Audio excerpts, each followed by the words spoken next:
Hello good evening everyone. My name is Kiran Kuhar और मैं हूँ आपकी पेपर 2 यूजीसी नेट ज्योग्राफी की ट्रेनर। और हमारी जो सैटरडे को क्लास हुई थी उसमें हमने क्लाइमेटोलॉजी का टॉपिक प्रेशर को पढ़ा था। और आज हम आगे जो है जो विंड है विंड के बारे में पढ़ेंगे। विंड के बारे में एल नीनो ला नीना इनके बारे में हम पढ़ेंगे। Good evening Irish. तो जल्दी से ज्वाइन कीजिए। 5 मिनट हम स्टूडेंट्स का वेट कर लेते हैं ताकि वे ज्वाइन करें और हम अपनी जो क्लास है क्लास को आगे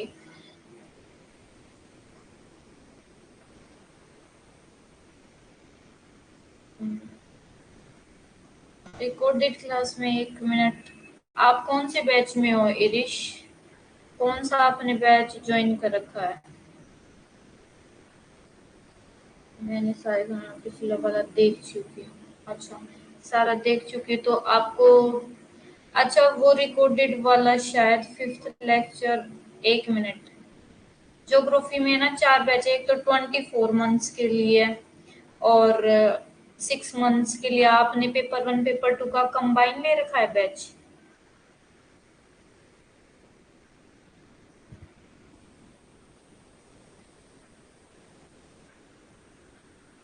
6 मंथ ओनली ज्योग्राफी या फिर पेपर 1 पेपर 2?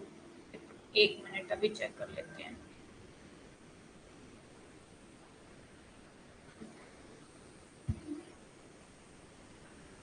वो आपके में शो 1 मिनट में समझ गया आपके में क्यों शो नहीं हो रहा वो।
गुड इवनिंग विजय। इदिश, क्या है ना, ये शायद जो हमने वो ना ट्रायल क्लास थी सबके लिए रखी हुई थी तो वो भी शायद अपलोड नहीं हुई है। वो 2 घंटे की क्लास है। वो भी मैं सर को जो हमारी टेक्निकल टीम है ना उनको बोल दूंगी और वो अपलोड हो जाएगी तब आप देख लेना। ठीक है।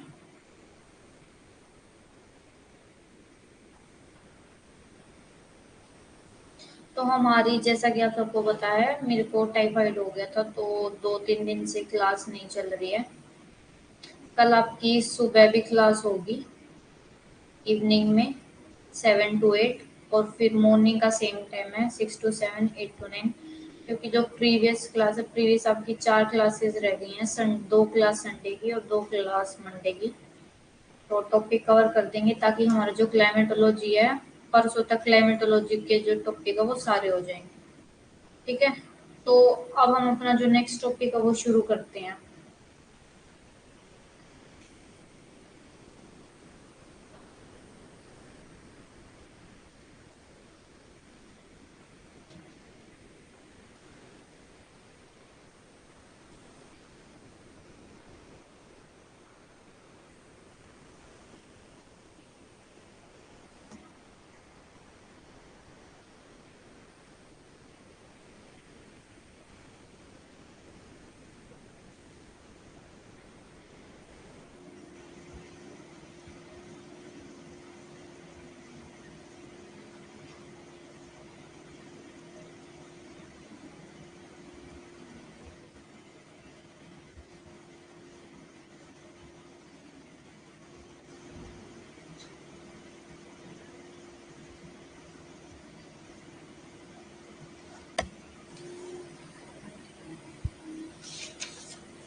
तो ये देखो, ये हमने जो प्रीवियस क्लास है ना, प्रीवियस क्लास में हमने पढ़ा था कोरियोलिस फोर्स।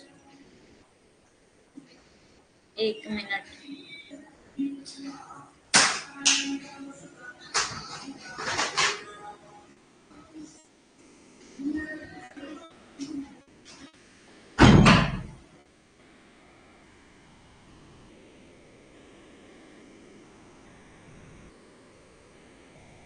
कल का टाइमिंग ईदिश वेस्ट से तो जो आज का सेम टाइमिंग है वही है, 6 to 7 PM और 8 to 9 PM।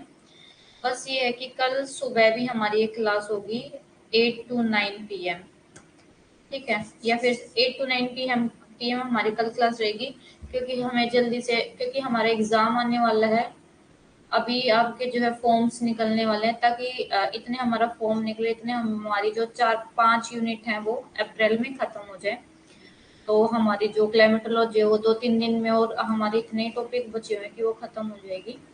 बस विंड के बाद हमारा जो मेन टॉपिक बचता है वो 2 मेन टॉपिक बचते हैं। एक तो हमारा क्लाइमेट क्लासिफिकेशन, वो इतना बड़ा नहीं है, और एक है हमारा जो है साइक्लोन फ्रंट और हमारा एयर मास, ये एक ही क्लास में हो जाएगा। तो कल की जो क्लास का टाइमिंग है वो है हमारा 8 to 9 AM और 6 to 7 PM और 8 to 9 PM। कल 8 से 9 सुबह भी क्लास होगी, शाम को भी क्लास होगी, और एक क्लास होगी 6 से 7। कल 3 क्लासेस होंगी, ठीक है। तो अब शुरू करते हैं, क्योंकि आज मैं जो आपकी चैट जो भी अब रिस्पॉन्स होगा, मैं आपको ना लास्ट में जब क्लास ओवर होगी ना, तब आपकी सारी प्रॉब्लम्स लूंगी। अब हम टॉपिक पढ़ लेते हैं।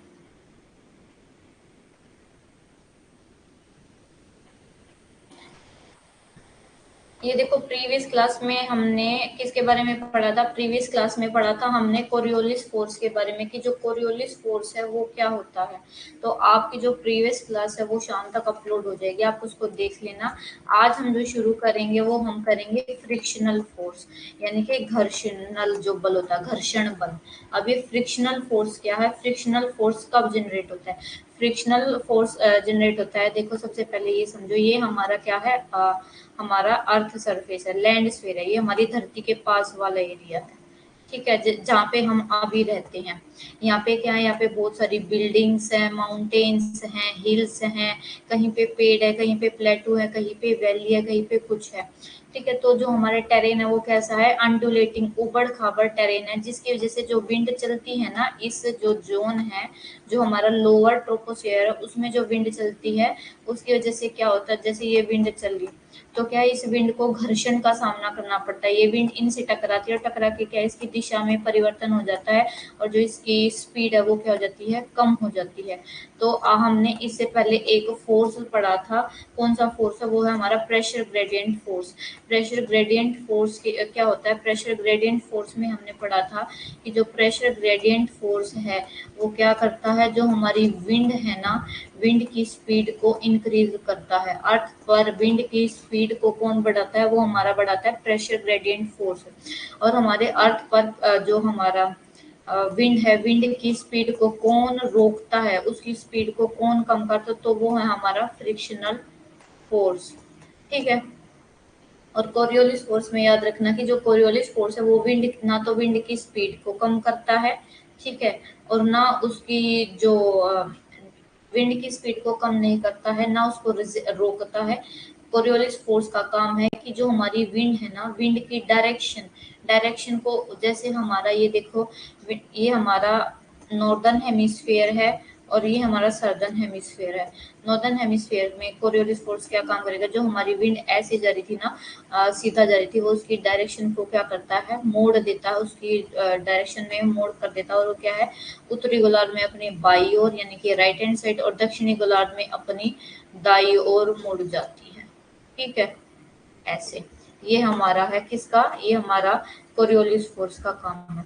अब यही बात यहाँ पे लिख रखी है कि जो फ्रिक्शनल फोर्स है कैसे जनरेटेड होता है, generated by resistance of ground और वाटर सरफेस, यानी कि ग्राउंड और वाटर सरफेस की रेजिस्टेंस, यानी कि रुकाव के कारण क्या होता है, फ्रिक्शनल फोर्स का ओरिजिन होता है। जिस पे क्या हमारी विंड बहती है। जो फ्रिक्शनल फोर्स है कैसे काम करता है, प्रेशर ग्रेडियंट फोर्स के अपोजिट है। एंड क्या करता है ये, विंड की स्पीड को और कोरियोलिस फोर्स को क्या है, रिड्यूस कर देता है हमारा फ्रिक्शनल फोर्स। और ये मेंशन किया गया है कि जो फ्रिक्शनल फोर्स है, frictional force like Coriolis force become operative and effective only when the object in motion. देखो जो हमारा कोरियोलिस फोर्स है, कोरियोलिस फोर्स भी तभी काम करता है अगर हमारी कोई चीज मोशन में होगी या उसमें गति होगी, तो ही तो हमारा कोरियोलिस फोर्स काम करता है और तो ही हमारा फ्रिक्शनल फोर्स काम करता है। अब आपसे एग्जाम में क्या दे दिया जाता है, अब आपको एग्जाम में एक स्टेटमेंट दे दी जाएगी, ये दे दिया जाएगा स्टेटमेंट, जैसे फ्रिक्शनल फोर्स से रिलेटेड चार कैरेक्टरिस्टिक आपको दे रखी है नीचे, इनमें से कौन सी एक ठीक है, कौन सी एक गलत है, या आपसे ये पूछ लिया जाएगा कि इनमें से कौन कौन सी कैरेक्टरिस्टिक फ्रिक्शनल फोर्स के रिगार्डिंग ठीक है या गलत है। तो आपको क्या है, एक एक पॉइंट क्या करना है, आपको अंडरलाइन करके पढ़ना है। अब देखो ये हमारी कैरेक्टरिस्टिक है फ्रिक्शनल फोर्स की। सबसे पहले क्या है, जो फ्रिक्शनल फोर्स का मैग्नीट्यूड है वो डिपेंड करता है कि जो हमारा ये टेरेन है, जो हमारा ये अर्थ सरफेस है, ये कितना उबड़ खाबड़ है, कहाँ पे वैली है, कहाँ पे घाटी है, कहाँ पे प्लेट्यू है। ठीक है, जिस पे जहाँ से हमारी जो विंड बहती है वो कितना ज्यादा रफ है, रफ का मतलब है कितना ज्यादा उसमें वेरिएशन है, कितना ज्यादा उबड़ खाबड़ है। अगर उबड़ खाबड़ ज्यादा होगा, अंडुलेटिंग होगा, कहीं पे माउंटेन, कहीं पे पठार, टेरेन स्लोप ज्यादा होगा, तो इसकी वजह से जो विंड है, विंड की स्पीड भी क्या हो जाएगी, कम, जिसपे हमारी विंड की स्पीड विंड बह रही है। ठीक है, उसके बाद the ground surface high degree of roughness, thus ground surface offer maximum degree of resistance. अगर हमारी ग्राउंड सरफेस पे रफनेस यानी कि जो हमारी रफनेस का मतलब है उबड़ खाबड़ अगर ज्यादा होगा हमारा ग्राउंड सरफेस, तो जो हमारा विंड है, विंड को जो है रेजिस्टेंस यानी कि घर्षण का ज्यादा सामना करना पड़ेगा।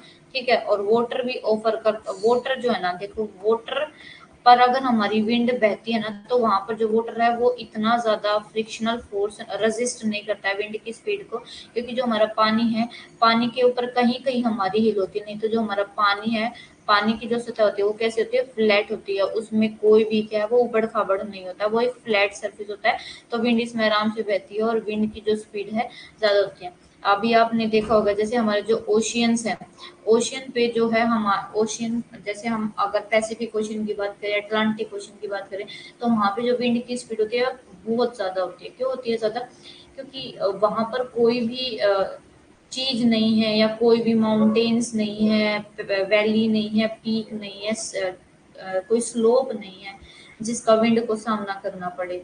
तो वहां पर विंड कैसे बहती है, क्योंकि वहां पे पानी की जो सतह है समान होती है, तो क्या करता है जो हवा है वो खुल के क्या करती है, बहती है, और उसको कोई विरोध का या रेजिस्टेंस का सामना करना नहीं पड़ता। ये भी कहा गया है कि जितना ज्यादा रफनेस होगी, जितना ज्यादा हमारा जो टेरेन है वो उबड़ खाबड़ होगा, उतनी ज्यादा डिग्री ऑफ रेजिस्टेंस होगी, यानी कि उतना ज्यादा हमारा फ्रिक्शनल फोर्स लगेगा। ठीक है, और जितनी कम रफनेस होगी, यानी कि जितना कम हमारा उबड़ खाबड़ सरफेस होगा, उतना ज्यादा हमारा क्या होगी, उतनी ज्यादा स्पीड होगी। ठीक है, तो ये देखो ये है हमारा फ्रिक्शनल फोर्स है। ये मैंने आपको पहले ही बताया है कि जब हमारा सॉफ्टवेयर की वजह से जो ये इनकी मात्राएं हैं वो चेंज हो जाती है, लेकिन आपको जो पीडीएफ मिलेगा वो आपको ठीक मिलेगा। ठीक है, तो ये देखो ये कहता है, ये आपको मैंने समझाई दिया कि घर्षण बल जमीन या पानी की सतहों के प्रतिरोध से उत्पन्न होता है जिस पर हवा चलती है। इस प्रकार घर्षण बल दबाव प्रवणता बल के विरोध में काम करता है। अब मैंने आपको बता दिया कि प्रेशर ग्रेडियंट फोर्स क्या होता है।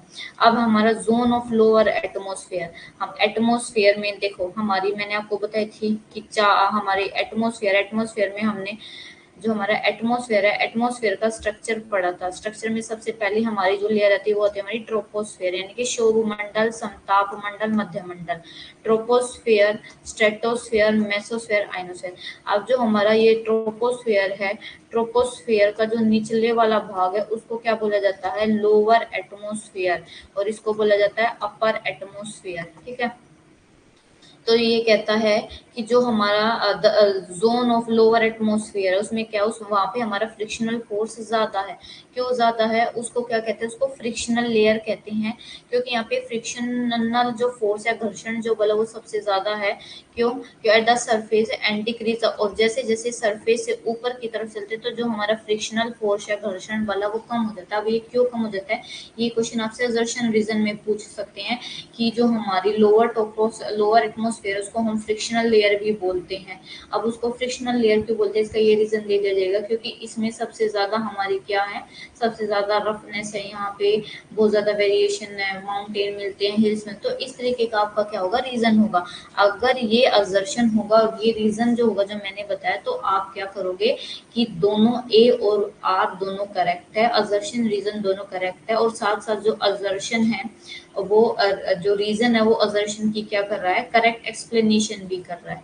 तो इस तरीके से अगर आपको असर्शन रीजन के क्वेश्चन सोल्व करने हैं, वो कैसे करोगे कि अगर आपने कुछ असर्शन पढ़ा, बहुत बार है ना कॉमन सेंसिकल क्वेश्चन भी आते हैं जिसमें हमें दिमाग लगाना पड़ता है, तो बहुत ऐसे क्वेश्चन भी आते हैं। और अगर आपके जो कंसेप्ट बेस्ड है, वो कंसेप्ट बेस्ड तभी क्लियर होगा तब आपको जो मैं बता रही हूँ साथ साथ आप क्या है रिवाइज करते चलो, ताकि अगर आप असर्शन पढ़ो तो आपको दिमाग में हाँ कि भाई हमने ये क्लास में पढ़ा था और मैम ने इसका रीजन ये बताया था, तो आपको क्या साथ साथ जब नोट्स बनाओ तो वहाँ पे हाईलाइट कर लेना, या PYQ लिख लेना, या ऐसे लिख लेना ई क्यू एक्सपेक्टेड PYQ, ठीक है। उसके बाद है, it may be mention that the frictional effect is transported upward due to turbulence up to the height. अब देखो ये जो हमारी फ्रिक्शनल लेयर है, मैंने बताया था ना हमारे दो, एक लोअर ट्रोपोस्फेयर एक अपर ट्रोपोस्फेयर, इसको बोला जो लोअर ट्रोपोस्फेयर है उसको क्या बोला जाता है, फ्रिक्शनल लेयर। और ये कितनी मीटर तक है, 1000 जो मीटर है ना, 1000 मीटर तक ही हमारा जो फ्रिक्शनल फोर्स है ना उसका क्या रहता है, उसका असर रहता है। इतने तक ही ये बेल्ट है, 1000 मीटर तक ही, ठीक है। और जैसे इसके बाद 1000 मीटर के बाद जो हमारी विंड है, विंड क्या हो जाती है, एक दूसरे के पैरेलल हो जाती है। जो अभी ऐसे वर्टिकली ऊपर उठ रही थी, अब वो क्या हो जाती है, एक दूसरे के पैरेलल हो जाती है। अब ये पैरेलल क्यों होंगी ये भी अभी आगे बात करेंगे, ठीक है। उसके बाद है, over the water surface the sea and ocean the horizontal wind cross the isobar at the angle. अब ये बता रहे हैं कि जो हमारा ओशन है, ओशन पे जो हमारी आइसोबार है, आइसोबार मैंने आपको बताई थी, यानी कि हमारी वायु दाब, यानी कि हमारी समदाब रेखाएं। समदाब रेखाएं कौन सी रेखाएं होती है, समदाब रेखाएं वे रेखाएं होती है जो हमारे मानचित्र पर समान दबाव वाले स्थानों को मिलाती है, यानी कि जिन जिन प्लेसेस का प्रेशर सेम होता है उन प्लेसेस को मिलाने वाली लाइन को आइसोबार कहा जाता है। तो ये कहते हैं कि जो हमारा पानी की सतह यानी कि जहाँ पे हमारे ओशन है, वहां पे जो हमारी ये चलती हैं, क्या चलती हैं,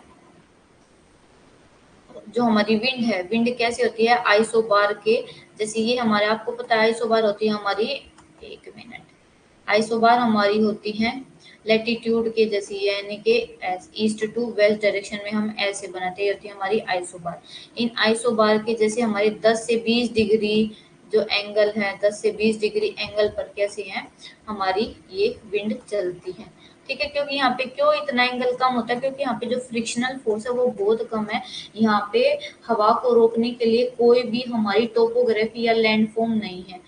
वाइल लेकिन जैसे ही ये ग्राउंड सरफेस पे आता है, ये हमारा है ओशनिक पार्ट, और जैसे ही हमारी ये आइसोबार है, ठीक है, और ये हमारी विंड है, विंड कैसे हो जाएगी अब 45 डिग्री, जैसे ये 90 डिग्री है, अब कैसे हो जाएगी ये 45 डिग्री, ऐसे बहना शुरू कर देंगी, ऐसे 45 डिग्री हो जाती है। क्यों, अब ग्राउंड पे ऐसा क्यों होता है, क्योंकि मैंने अभी बताया, क्योंकि ग्राउंड पर क्या होता है, ग्राउंड पर हमारा रेजिस्टेंस ज्यादा होता है, क्योंकि ग्राउंड पर टोपोग्राफी और टेरेन में डिफरेंस होता है। उसके बाद है, net result of frictional force working in opposition to horizontal wind is that velocity of wind is reduced by 35% and hence wind blow with only 65% by pressure gradient force over oceanic. अब ये क्या कह रहे हैं, ये कुछ नहीं कह रहे हैं, यहाँ पे ये बोला गया है कि ये नेट रिजल्ट ये दिखाया गया है कि जो हमारी विंड की वेलोसिटी है वो रिड्यूस हो जाती है। ये देखो यहाँ पे लिख रखा है ना कि जो हॉरिजॉन्टल जो वेलोसिटी है वो रिड्यूस हो जाती है, कितने प्रतिशत, 35%, ठीक है, 35%। कहाँ पर, हमारी जो जैसे ये मैंने आपको अभी बताया, ये हमारा है वाटर सरफेस। वाटर सरफेस पे जो हवा की गति है वो सिर्फ 35% कम होती है। लेकिन अगर मैं लैंड सरफेस की बात करूँ तो लैंड सरफेस पे कितनी हवा की गति कम होती है, 65% हवा की स्पीड कम हो जाती है। ये बताया गया आपको इसमें, ठीक है। On the other and wind velocity is reduced by wind 60%। कहाँ पे, अभी मैंने बताया 60% कहाँ पे कम हो जाती है। देखो 30 जो हमारा वोटर है, जैसे ये हमारा वोटर, वोटर पे जो विंड की स्पीड है वो 35% कम हो जाती है। और कितनी स्पीड से बहती है, 65% वेलोसिटी उसकी होती है। और अगर मैं वहीं ग्राउंड की बात करूं तो ग्राउंड पे जो विंड है, विंड की स्पीड 60% तो क्या होती है, रिड्यूस होती है, कम होती है और बहती। और कितने परसेंट फ्लो करती है, अगर मान लो 100 है ग्राउंड पे, 100% विंड, और 100% विंड का 60% जो हिस्सा है वो तो रोक दिया जाता है, सिर्फ 40% हिस्सा क्या है, फ्लो करता है। ऐसे ही हमारा ओशनिक पार्ट में अगर 100 है, पूरी सारी विंड 100% आ रही है, तो 100 में से जो हमारे 35% है वो रुकती हैं, बाकी जो हमारी 65% है वो क्या है, वो बहती रहती है। ठीक है, तो ये है हमारा ये जो परसेंटेज आपको याद रखना है, क्योंकि आपसे असर्शन रीजन का क्वेश्चन आ सकता है इस पे भी। और इसके साथ भी आपको वही असर्शन ये दे देंगे कि भाई हमारी जो विंड है, विंड की स्पीड 35% रिड्यूस हो जाती है ओशनिक पे, और 65% जो है कम हो जाती है हमारे ग्राउंड सरफेस पे। ये तो दे दिया आपको असर्शन, और रीजन ये देंगे क्योंकि हमारा जो विंड है, जो हमारा वाटर सरफेस है, वहाँ पे हमारा जो वेरिएशन है वो कम है, वहीं पे जो हमारा लैंड सरफेस है वहाँ पे जो टोपोग्राफिकल वेरिएशन है वो ज़्यादा है, इसलिए जो विंड की स्पीड है ऐसे हमारा इनमें जो है विंड की स्पीड में डिफरेंस है। तो आपको ये जो असर्शन रीजन है ये याद होने चाहिए। अब हमारा है resultant air circulation. Resultant air circulation का मतलब कुछ नहीं है कि अब जैसे ये हमारे फोर्स है, मैंने आपको 3 फोर्स बताई। एक तो हमारा है कोरियोलिस फोर्स, ये देखो यहाँ पे बता रखा कि प्रेशर ग्रेडियंट फोर्स पढ़ाया हुआ है, कोरियोलिस फोर्स, और एक आप हमारा फ्रिक्शनल फोर्स। अब इनकी वजह से हमारी कौन सी विंड है जिनका ओरिजिन होता है, ठीक है। तो हमारी जो विंड है, इनकी वजह से जो विंड है जिनका ओरिजिन होता है वो है हमारा, सॉरी, क्या करते हैं, इनकी वजह से जो इफेक्ट आता है हमारे विंड की स्पीड में, इफेक्ट आता है विंड की डायरेक्शन में। अब आपको पता होना चाहिए कि जो विंड की स्पीड को कौन बढ़ाता है, तो प्रेशर ग्रेडियंट फोर्स विंड की स्पीड को बढ़ाता है, कोरियोलिस फोर्स विंड को उसकी जगह से डाइवर्ट कर देता है, और फ्रिक्शनल फोर्स क्या करता है, फ्रिक्शनल फोर्स करता है विंड की स्पीड को कम। ठीक है, तो ये 3 फोर्स है, इनकी वजह से जो हमारी विंड है, विंड का अर्थ सरफेस पे बैलेंसिंग रहता है। एक विंड की स्पीड को बढ़ाता है, दूसरा विंड की डायरेक्शन में थोड़ा बहुत चेंज कर देता है, और फ्रिक्शनल फोर्स क्या करता है, उस विंड की बढ़ी हुई, क्योंकि अगर स्पीड बहुत ज्यादा हो जाएगी तो विंड तो अपने साथ सब कुछ उड़ा ले जाएगी। तो जो फ्रिक्शनल फोर्स है, फ्रिक्शनल फोर्स इन विंड की स्पीड को कम करती है। और एक होता है हमारा रोटेशनल फोर्स। अब ये रोटेशनल फोर्स कौन सा है ये भी हम पढ़ेंगे। ये क्या करते हैं, ये स्पीड और डायरेक्शन को, एयर सर्कुलेशन को, इसको क्या करती हैं, कंट्रोल करती हैं। प्रेशर ग्रेडियंट फोर्स क्या करता है, मैंने बता दिया, ये क्या करता है, एक्सेलरेटिंग फोर्स, यानी कि जो हवा की जो गति है, हवा की जो गति है उसको तेज कर देता है, जिसकी वजह से जो हमारा प्रेशर ग्रेडियंट फोर्स इसके लिए जिम्मेदार है। और वही जो हमारा फ्रिक्शनल फोर्स है वो ऑब्स्ट्रक्ट कर देता है, और कोरियोलिस फोर्स डिफ्लेक्ट कर देता है विंड को। ठीक है, thus the interaction of these controlling forces, और ये जो इनका जब तीनों फोर्सेस का आपस में इंटरेक्शन होता है तो क्या होता है, एक फ्यू सिग्निफिकेंट जो एयर है, एयर का नया जो पैटर्न है, सर्कुलेशन है, वो डेवलप होता है। उसको क्या बोला गया, उसको बोला गया हमारा जियोस्ट्रोफिक विंड और अपग्रेडियंट। अभी जियोस्ट्रोफिक विंड क्या है और ग्रेडियंट विंड क्या है ये हम पढ़ते हैं। जियोस्ट्रोफिक, देखो मैंने आपको बताया था ना अभी कि लोअर एटमोस्फेयर है, लोअर जो ट्रोपोस्फेयर 1000 मीटर तक, उसको क्या बोला गया है, फ्रिक्शनल लेयर भी बोला गया है इसको, क्योंकि यहाँ पे क्या है, फ्रिक्शन बहुत ज्यादा है। 1000 मीटर से ऊपर जो वाली लेयर है, यहाँ पे कौन सी विंड चलती है, यहाँ पे चलती है जियोस्ट्रोफिक विंड। और यहाँ पे विंड क्या चलती है, ये जो वर्टिकल विंड ऊपर उठती हैं, हमारी जो ये वाला जोन है इसमें वर्टिकल लेयर है, लेकिन जो हमारा जियोस्ट्रोफिक लेयर उसमें क्या, हमारी जो विंड एक दूसरे के पैरेलल हो जाती है। ठीक है, 1000 मीटर से ऊपर हो जाती है ये 1000 मीटर के बाद जो हमारा फ्रिक्शनल फोर्स है ना, इसका जो प्रभाव है वो खत्म हो जाता है, जीरो हो जाता है। अब सिर्फ इस विंड पे दो फोर्स काम करते हैं, कोरियोलिस फोर्स और हमारा दूसरा है प्रेशर ग्रेडियंट फोर्स। ठीक है, तो ये हमारी जो पैरेलल जो हमारी विंड चलती है लैटिट्यूड के, उनको क्या बोला गया, हमारा जो आइसोबार है, ये हम जैसे 1000 मीटर से ऊपर आइसोबार के जब विंड पैरेलल चलने लगती है, इनको क्या बोला गया, geostrophic wind. The air blowing above the ground और water surface generally between altitude 500 से 1000 मीटर के बीच में बहती है, आइसोबार की पैरेलल होती है right angle to pressure gradient. जो हमारा प्रेशर ग्रेडियंट है, जैसे मान लो ये हमारा प्रेशर ग्रेडियंट है, इसके क्या है, इसके ये जो हमारा प्रेशर ग्रेडियंट है, इसके क्या है, इसके राइट एंगल पर बहती है, इसको क्या बोला गया, इसको जियोस्ट्रोफिक विंड बोला गया है। और ये भी बोला गया है कि जो हमारी फ्रिक्शन लेयर है, अ, ये जो हमारी जियोस्ट्रोफिक विंड है, ये फ्रिक्शनल लेयर के ऊपर है। ठीक है, the air circulation become free of frictional force. ये जो विंड है जियोस्ट्रोफिक विंड, इन पे जो हमारा जो फ्रिक्शनल फोर्स है वो काम नहीं करता।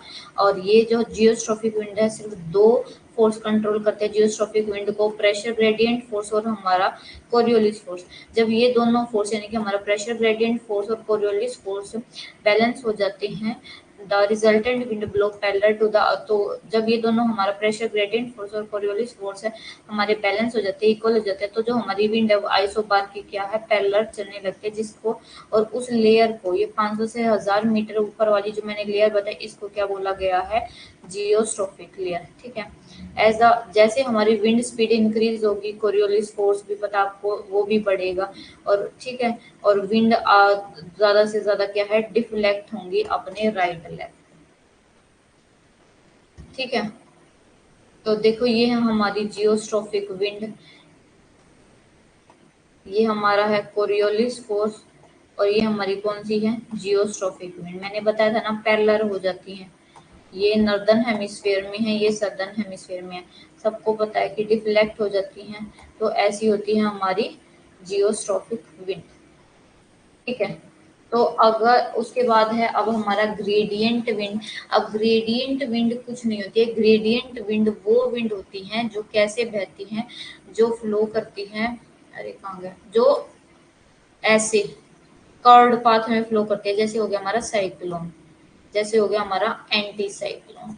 ठीक है, तो कौन सी होती है ग्रेडियंट विंड, ये हमारे जियोस्ट्रोफिक विंड का ही एक टाइप है, जो क्या करती है, जो हमारे कर्ड और जो सर्कुलर है, सर्कुलर पाथ में चलती हैं। ठीक है, ये होती है हमारी gradient, the gradient wind are result of. अभी जो ग्रेडियंट विंड है ये किसके कारण बनती है, ये बनती है हमारे प्रेशर, ये आपको याद रखना है, ग्रेडियंट विंड किसका रिजल्ट है, रिजल्ट हमारे प्रेशर ग्रेडियंट का, कोरियोलिस फोर्स का, सेंट्रीफ्यूगल का और सेंट्रीपिटल का। अब पहले आपको बता देती हूँ कि ये कैसे है। देखो, अब सबको पता है जो साइक्लोन है, साइक्लोन की डायरेक्शन नॉर्दर्न हेमिस्फीयर में कैसी है, एंटी क्लॉकवाइज। और और जो हमारे साइक्लोन है उनकी सदर्न हेमिस्फीयर में डायरेक्शन कैसी है,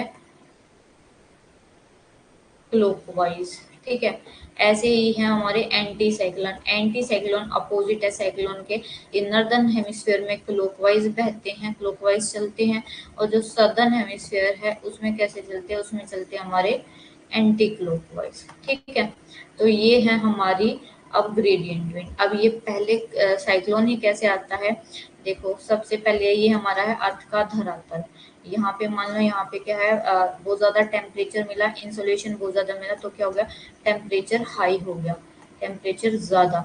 जब टेम्परेचर ज्यादा होगा तो प्रेशर कैसा हो जाता है, यहाँ पे लो प्रेशर हो जाता है। अब दूसरी जगह यहाँ पे क्या है, यहाँ पे है टेम्परेचर तो क्या है, कम है, लेकिन जो प्रेशर है वो क्या है, यहाँ पे प्रेशर हाई प्रेशर है। अब जो हमारी एयर है, विंड है, जैसे ये हमारी है, टेम्परेचर यहाँ पे ज्यादा है और यहाँ पे क्या है, हमारा कम है, तो यहाँ पे जो विंड होगी ना वो गर्म होगी, और गर्म होके जो विंड, गर्म होके विंड क्या है, फैलती है और ऊपर उठने लगती है, एसेंड होती है, ऊपर उठने लगती है। ठीक है, एक पॉइंट पे जाके ये क्या है, ये ठंडी हो जाती है, यहाँ पे ठंडी हो जाती है, तो ये क्या है, बैठने लगती है। अब इस हाई प्रेशर की तरफ ये क्या है, बैठने लगती है। तो विंड का नेचर कैसा है चलने का, देखो विंड कैसे चल रही है, यहाँ तो ये उठ रही है ना, चल तो नहीं रही, चल तो है, चलती तो है ये हाई प्रेशर से। तो विंड का नेचर कैसे, कहाँ से कहाँ की तरफ चलती है, हाई प्रेशर से लो प्रेशर की तरफ हमारी विंड चलती है।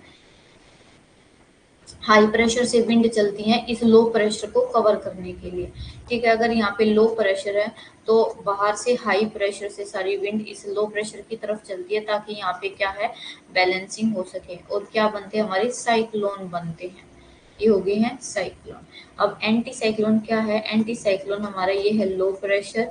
इस लो ये यहाँ पे कौन सा फोर्स लगा, जब विंड चारों तरफ से एक अंदर की तरफ आती है, चारों ओर से अंदर की तरफ आती है, तो ये होता है हमारा सेंट्रीपिटल फोर्स। और हमारा सेंट्रीफ्यूगल फोर्स कौन सा होता है, जब विंड जैसे लो प्रेशर से हाई प्रेशर की तरफ बाहर की तरफ चलती है, ये देखो बाहर की तरफ चलती है, तो ये कौन सा फोर्स हो गया, सेंट्रीफ्यूगल फोर्स, अपसारी बल, ठीक है। अपसारी अभिसारी ये दो बल है, तो ये हो गया हमारा सेंट्रीफ्यूगल फोर्स। जब लो प्रेशर से कहाँ चलती है, हाई प्रेशर की तरफ, तो ये कौन सा होता है, ये होता है हमारा एंटी क्लॉकवाइज, ठीक है। तो ये है हमारी ये है हमारी ग्रेडियंट विंड। कौन सी होती है ग्रेडियंट विंड, ग्रेडियंट विंड वही होती है जो क्या है, सर्कुलर पाथ में बहती है, जिसके बीच में लो प्रेशर होता है और बाहर हाई प्रेशर होता है। तो हाई प्रेशर से लो प्रेशर की तरफ विंड ब्लो करती है। अब नॉर्दर्न हेमिस्फीयर का इन्होंने बता दिया कि नॉर्दर्न हेमिस्फीयर में जो साइक्लोन है उनकी जो डायरेक्शन है वो कैसी है, gradient wind blow parallel twice or in clockwise direction around a high pressure center while they blow in anti-clockwise। ये जो सिचुएशन होती है ये होती है हमारी उसकी एंटी साइक्लोन की। एंटी साइक्लोन क्या होती है, नॉर्दर्न हेमिस्फीयर में क्लॉकवाइज बहते हैं, सदर्न हेमिस्फीयर में एंटी क्लॉकवाइज बहते हैं, ठीक है। तो जो जियोस्ट्रोफिक और जो ग्रेडियंट विंड है बहुत ज्यादा स्ट्रॉन्ग विंड है अर्थ सरफेस पर स्पीड में, ठीक है। किसके अबव, ये हमारी फ्रिक्शन लेयर से ऊपर, ग्राउंड से ऊपर, फ्रिक्शन लेयर से ऊपर जो हमारी ये विंड है, ग्रेडियंट विंड, जियोस्ट्रोपिक विंड, ये बहुत ज्यादा क्या है, बहुत ज्यादा स्ट्रॉन्ग है, इनकी स्पीड बहुत ज्यादा है। और क्यों, क्योंकि इनकी स्पीड क्यों जाता है, because they are free from friction of the surface, क्योंकि यहाँ सरफेस के पास है फ्रिक्शन के लिए, यहाँ पे इनको किसी फ्रिक्शन का, किसी घर्षण का सामना नहीं करना पड़ता, इसलिए इनकी जो स्पीड है वो क्या है, ज्यादा है। तो अगर यहाँ तक किसी को भी कोई प्रॉब्लम है तो वो पूछ सकता है, क्योंकि उसके बाद जो हमारा है उसके बाद हम नया टॉपिक शुरू करेंगे। ये देखो ये हमारी विंड डायरेक्शन एंड स्पीड, ठीक है। तो जो विंड की जो डायरेक्शन, जो विंड वेन है, हम विंड वेन किस लिए यूज करते हैं, विंड वेन यूज कर सकते हैं विंड की डायरेक्शन को डिटरमाइन करने के लिए। और विंड रोज किस लिए होते हैं, विंड रोज का यूज करते हैं to depict direction and speed of जो प्रिवेलिंग विंड है, जो हमारी प्रचलित पवन है, यानी कि हमारा ईस्टर्ली है, हमारा वेस्टर्ली और हमारा पोलर विंड है। इनको जब हम मैप पे शो करते हैं तो उसको क्या बोलते हैं, विंड रोज।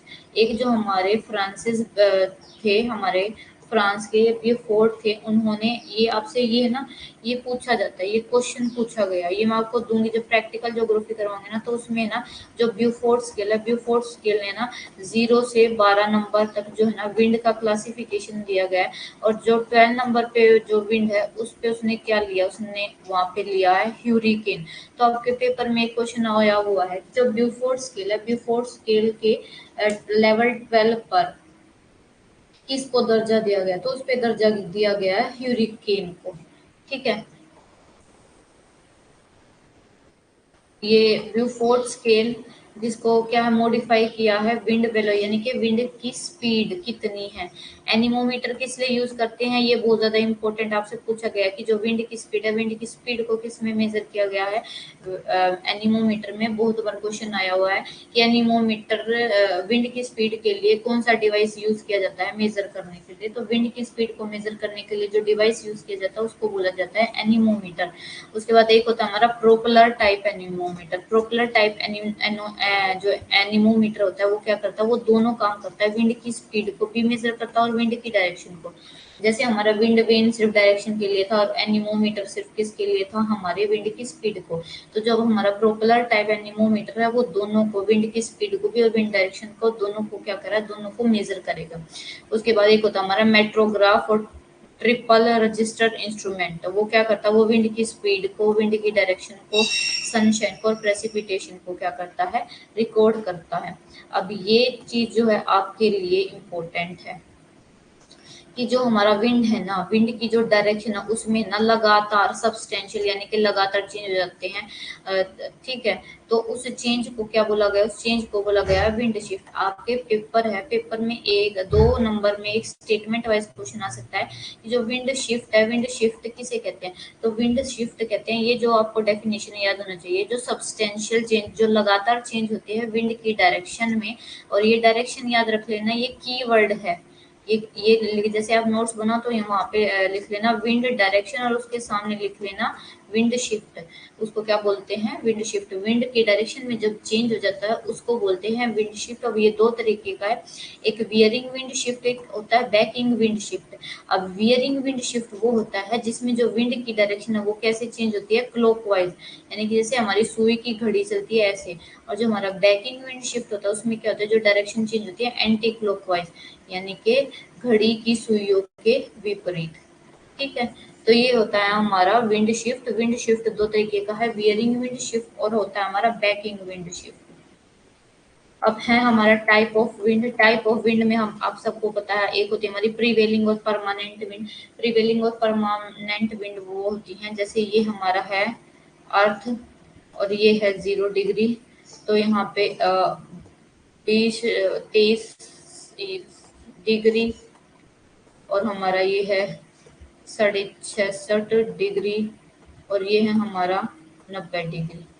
तो 0 से 23 डिग्री के बीच जो हमारी विंड ऐसे ब्लो करती हैं, ठीक है, वो क्या होती है, ईस्टर्ली।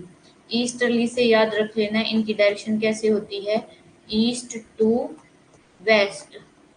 और हमारा होती है वेस्टर्ली। वेस्टर्ली की याद रख लेना, इनकी डायरेक्शन होती है वेस्ट टू ईस्ट, ठीक है। इन दोनों की डायरेक्शन आपको बहुत ही याद रखनी है, इंपॉर्टेंट है। ईस्टर्ली, ईस्टर्ली यानी कि हमारी ट्रेड विंड या पूर्वी व्यापारिक पवन। जो पूर्वी पवन है उनकी डायरेक्शन कैसी है, ईस्ट टू वेस्ट। और वेस्टर्ली की है वेस्ट टू ईस्ट। इनका जो स्टार्टिंग वर्ड है यहीं से याद रख लेना कि ईस्टर्ली जो विंड है वो ईस्ट से शुरू होके वेस्ट तक जाती है और जो वेस्टर्ली है वो वेस्ट से शुरू होके ईस्ट तक जाती है, ठीक है। तो ये होती है हमारी जो परमानेंट और प्रिवेलिंग विंड वो होती है जो हमारे अर्थ है, अर्थ पे 12 महीने 365 दिन लगातार चलती रहते हैं, तो उनको प्रिवेलिंग, परमानेंट और प्लेनेटरी विंड बोला जाता है। उसके बाद है सीजनल विंड।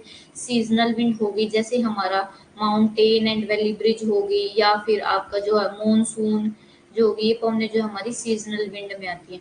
उसके बाद हमारी लोकल विंड। लोकल विंड में जैसे हमारा ये आ गया, लू आ गई, हमारी चिनूक है, जो हमारे जो पर्टिकुलर एरिया में चलती है, ठीक है। चिनूक है, फोइन है और भी है हमारी हरमटन है। हरमटन को हम डॉक्टर विंड भी बोलते हैं। तो अब हम आगे जो है विंड के बारे में भी पढ़ेंगे।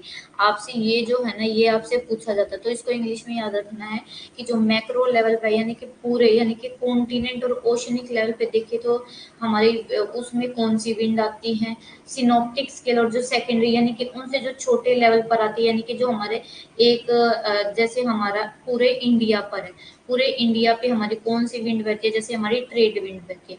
अब अगर हम इंडिया का एक एक पार्ट देखें तो कहीं पे हमारी लू चलती है, जैसे लू चलती है हमारे यूपी में, दिल्ली में, हरियाणा में, यहाँ पे हमारी क्या चलती है, लू चलती है कुछ महीनों। तो ये हमारी कैसे होगी, सेकेंडरी सर्कुलेशन।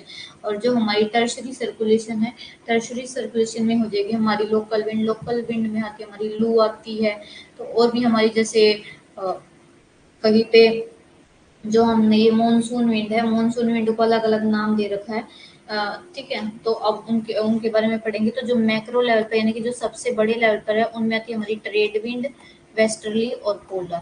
पूरे अब पूरे ग्लोब पर जो विंड चलती है, हमेशा चलती है, वो क्या हमारी ट्रेड विंड, वेस्टर्ली और पोलर। सिनोप्टिक स्केल पे है हमारे जैसे साइक्लोन है, एंटी साइक्लोन है, मॉनसून है और एयर मासेस है।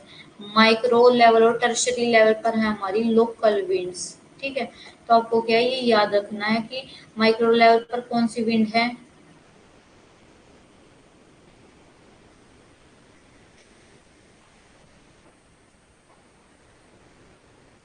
अब ये टॉपिक हमारा जो टॉपिक है ना वो प्रेशर और जो विंड एटमॉस्फेरिक सर्कुलेशन है वो हो गया है। उससे पहले अगर किसी को भी टॉपिक में कोई भी प्रॉब्लम है। गुड इवनिंग काजल। काजल हिंदी में भी क्लास होती हैं।